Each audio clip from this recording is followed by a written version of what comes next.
λέγαν πάντα πρέπει να είμαι δυνατός, στο κάθε χτύπημα απλά να υπομένω. Κι εγώ ψιθύριζα, δεν είμαι πια μικρός, καταλαβαίνω.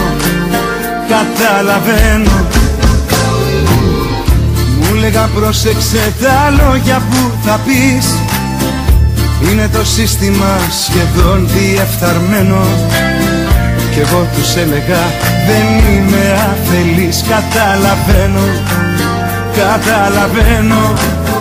καταλαβαίνω, πίστεψε με τι συμβαίνει. Κι όμως φοβάμαι την αλήθεια να σου πω. Μαρία, είναι η ζωή μια μπερδεμένη ιστορία, όλα σωστά μα βγαίνουν λάθος στην πορεία.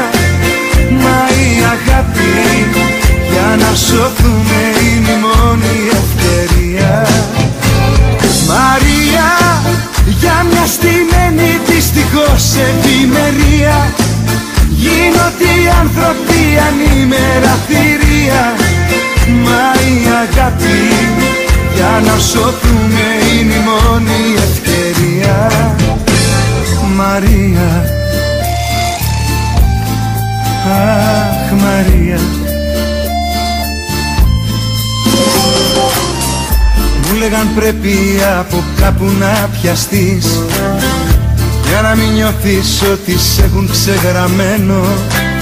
Κι εγώ τους έλεγα μη νοιάζεστε ρε εσείς, καταλαβαίνω.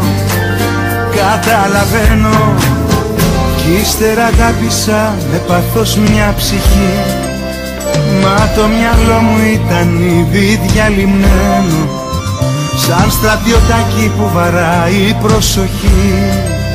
Να λέω έπρεπε παντού, καταλαβαίνω. Μαρία, είναι η ζωή μια μπερδεμένη ιστορία, όλα σωστά μα βγαίνουν λάθος στην πορεία.